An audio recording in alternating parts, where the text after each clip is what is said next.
भाई, कल का मैच जिसने नहीं देखा, oh my God, oh my God, बस वो सो जाए, बस सो जाए, दोबारा सो जाए, क्योंकि उसके उठने का फ़ायदा नहीं है। क्या मैच था भाई, क्या मैच था।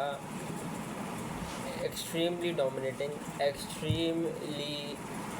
इनजस्ट, एक्सट्रीमली जिसे कहेंगे कि बस one sided to the very point.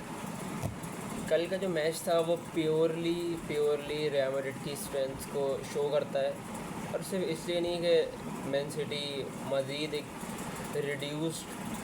Power के साथ स्टार्टिंग 11 में आई थी,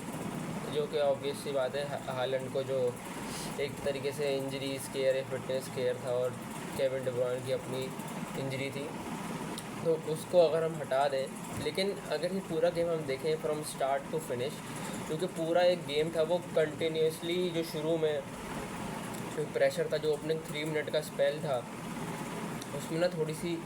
रियल मैड्रिड थोड़ी सी ना नर्वसनेस लग रही थी, लेकिन वो सब चीज़ें एक तरीके से बिल्कुल ख़त्म हो गई एक बंदे की वजह से, और वो एक बंदा है, उसका नाम है किलियन एम्बाप्पे। मतलब इसे कहते हैं कि great players come alive in great games. तो उसने जो फिनिश किया है एसेंसियो के बॉल का, पहली बात तो ये कि उसका जो गोल का जो सबसे बड़ा क्रेडिट जाता है वो एसेंसियो को जाता है, क्योंकि उसने ऐसी बॉल निकालने का डिसीजन लिया जो कि एक तरीके से डिफ़िकल्ट होती है एक ऐसे प्लेयर के लिए जो कि प्रोफेशनल फ़ुटबॉल से 5 महीने से खेल रहा हो। तो उसने जब बॉल निकाली तो पहले से जो रुबेन डियास ने हेडर को कम्प्लीटली मिसजज कर दिया, जो कि बिल्कुल एक ऐसी बात है जो कि एक तरीके से पूरा सोलिडिफाई करती है वो पॉइंट के डिफेंसिवली किस स्टेट में है मैन सिटी। तो उसने जब मिस किया तो बहुत सारा काम करना बाकी था एम्बाप्पे को। तो उसने जो लॉब किया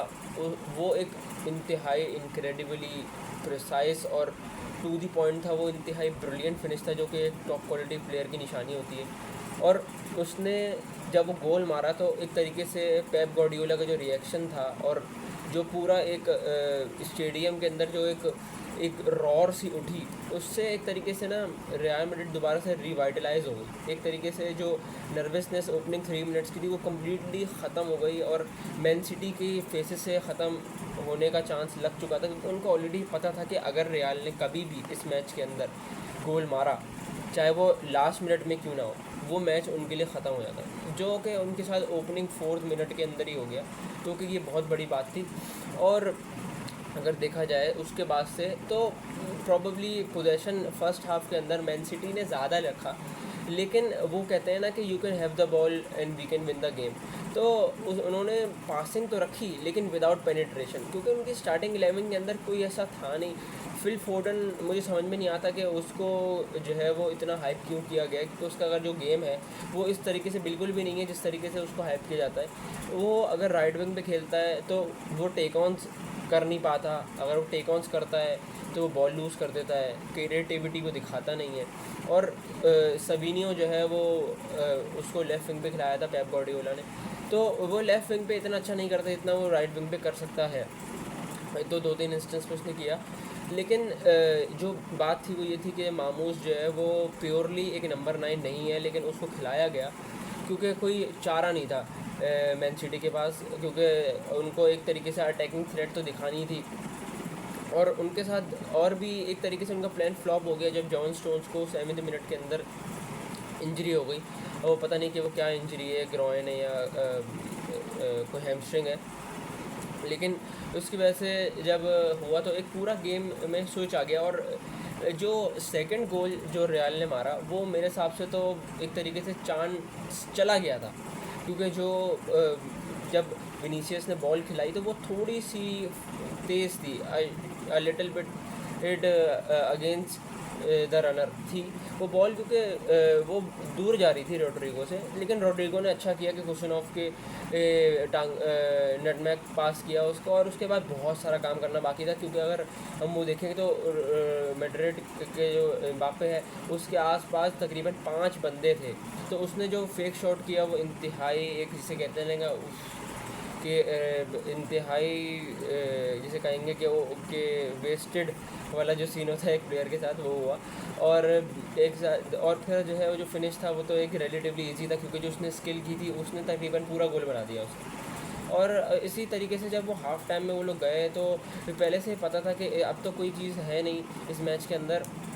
और अगर हम बाकी ये बात करें तो जो डिफेंसिव फ्रेल्टीज़ हैं वो पूरी तरीके से दिख रही थी, क्योंकि जो मिडफील्ड सेटअप की थी पेप गार्डियोला ने, उसके अंदर गुंडोगान था, निको मार्टिनेज था। तो ये जो प्लेयर्स थे इनसे एक तो ये एक साथ खेले नहीं है इतना, ऊपर से जब आप नए आते हो और एक ऐसा हाई इंटेंसिटी मैच जिसके अंदर आपके प्लेयर्स तक पूरे ना हो, तो उनसे इतना काम हो नहीं पाया जितना वो क्योंकि जो जिस टाइप के वो मिडफील्डर्स हैं वो बॉल रख तो सकते हैं लेकिन वो बॉल पेनिट्रेट नहीं करवा सकते। तो उनको एक ऐसा प्लेयर की ज़रूरत थी जिसमें ऑब्वियस सी बात है कि उनको या तो केविन डी ब्रुयने की ज़रूरत थी, जो कि उन्होंने लाना ज़रूरी नहीं समझा, क्योंकि जब तक उसको लाया आता तो गेम के अंदर ऐसा कुछ बचा नहीं था। और जितना फिज़िकली ये अपीलिंग और डिमांडिंग गेम होता है, तो उसके हिसाब से तो केविन डी ब्रुयने को ना लाया जाए अगर वो पूरी तरीके से फिट नहीं है, जो कि एक राइट कॉल थी। लेकिन जो ओवरऑल एक डिफेंसिव शेप था वो पूरी तरीके से ना डिस्टर्ब था, और इसका कोई ऐसा लग नहीं रहा था कि कोई भी किसी भी टाइम पे मैड्रिड अगर अटैक करेगी तो वो बहुत उनको ट्राई करना पड़ेगा, बहुत मुश्किल होगा उनके लिए गोल मारना। तो किसी भी टाइम पे ऐसा नहीं लगा। रूबन डियास ने कुछ चीज़ें अच्छी की, लेकिन ओवरऑल उसका गेम थोड़ा मेरे हिसाब से शेकी था। उसकी स्पेशली जो डिस्ट्रीब्यूशन थी, जो पासिंग थी, वो काफ़ी शेकी थी।